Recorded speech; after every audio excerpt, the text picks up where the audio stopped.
How do we get rid of that? This is such a disease which is growing inside our hearts and growing inside our community. Everyone wants to be the rude boy. You know, one Islamic brother sent a message, an email to me, and his email, you know, bad boy 786. What do you do with that? You know, these are the kind of emails we're coming out with. And rude boy, bad boy, you know, astaghfirullah, so many emails. We should know. And then there's other websites. There's websites who are making things even more easier for the shaitan to work on us. Like chat rooms. You know, a lot of people, there was a survey and they said that an average person will spend at least 2 to 3 hours on a chat room. They're not talking, they're not doing anything good. Illa mashallah, you can do good things as well. But they said that 2 or 3 hours. And I did this a day before as well, that if you have internet at home, how dangerous and how dangerous it is for your children. It says in a report which was conducted by one of the police force, it says that 50,000 pedophiles are always logged onto the internet at one time. 50,000. So your little boy, your little girl, who's got some work to do at home with school and college, as soon as they log on, there's 50,000 of these animals waiting for them. And so many incidents have happened. So many incidents. A while ago, a girl was murdered, and they found out that she was hauled into that. She was chatting on Twitter, one of the chat rooms. She was chatting with someone who was calling himself, you know, that he was 15 years old. And again, he was, you know, slowly from chats, he went into, why don't you meet me? Let's come and let's arrange a time and we'll meet together. They met together, and then that girl, she was sexually assaulted and she was killed. These things are happening, my dear brothers. We've got to wake up to that.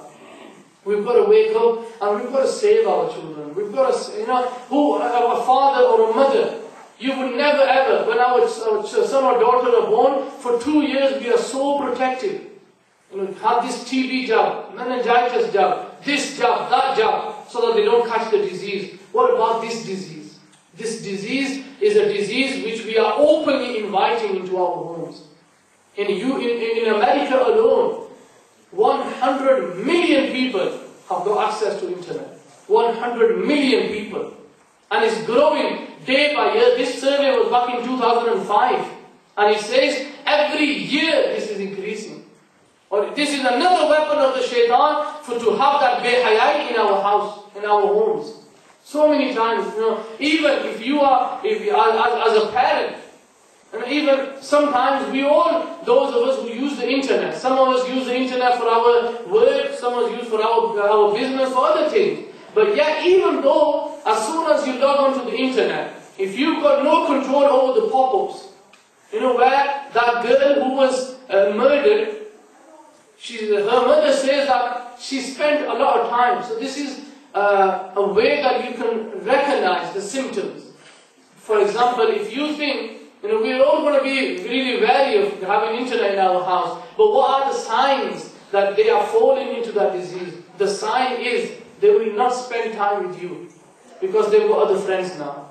And this woman, she says that her daughter, when she would come back from school, she would go straight into a bedroom. Even Muslims, every room, there was no television, but every room now has a PC or a laptop. Why we want to give it to our children? And then mobile phones. Yes, all these weapons we've given to them. Here, use wherever you want to kill yourself. I'm not saying, my dear Islam brothers, all of us are doing that. But why are you putting your children in that vulnerable place? And a lot of parents, they say, well, we're giving that phone because they might need that in an emergency. Well, when we were young, my dad did not give me a phone. Was there no emergency on me? I can remember walking miles and miles coming back from school because, you know, there was no one to pick me up.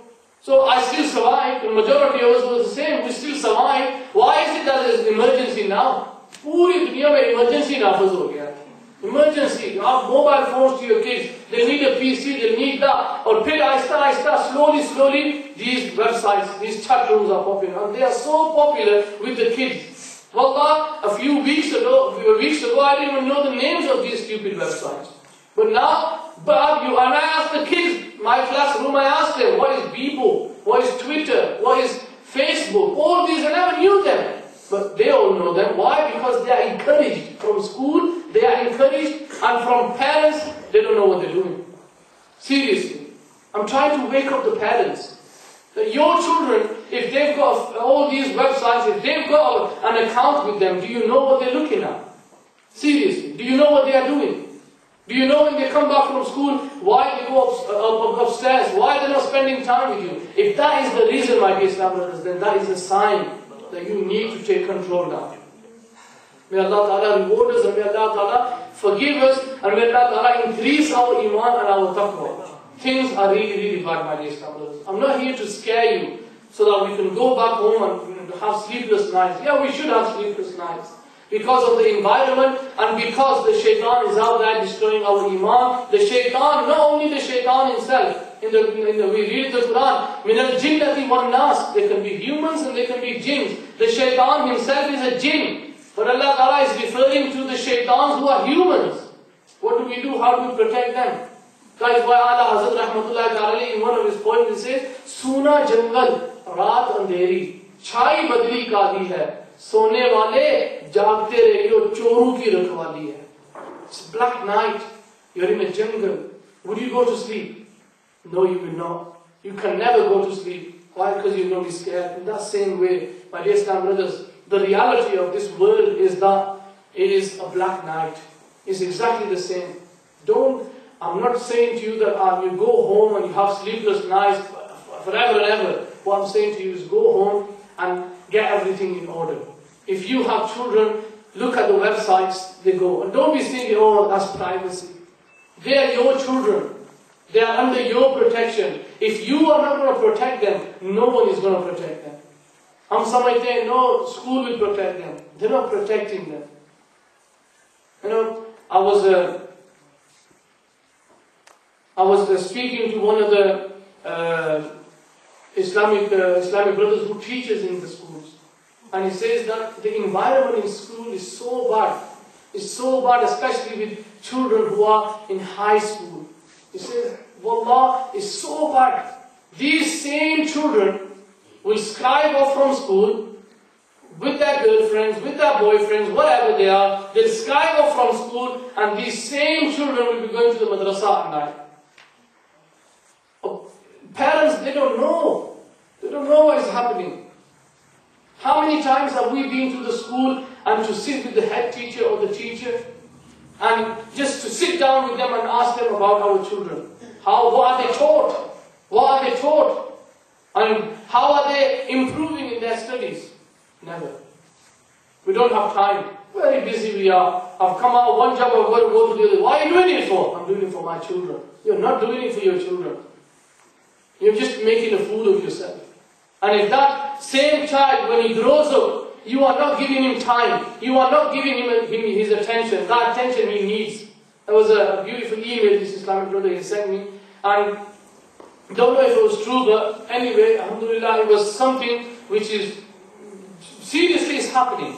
I don't know if that waqia is true, but it's something which is happening in our community. He said that a man, he came back from work, and his son, he came running to him. And he goes, Dad, can you give me £1? So Dad gave him £1. And thinking that he's only got £1, so he's going to spend it. And one day, Dad finds out that he's not even spending that £1. He's putting that £1, he's stashing them away. And one day when the son, he comes, he goes, Dad, give me £1. He gets angry. And he goes, I give you that £1 to spend, and you're not even spending that. You've got so many pounds in your bedroom. I'm not going to give you anything. And his son, he starts crying. And he's hard on him. Go back, go to sleep, go to your bedroom.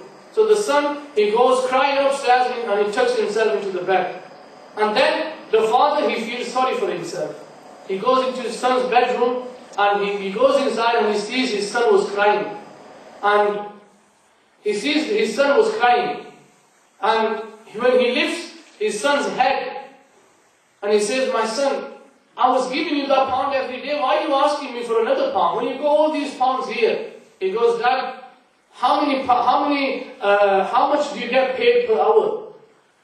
And the dad, he says, I get paid what, £30 an hour? And the son, he says, Dad, I'm trying to save £30 so that I can buy that hour and I can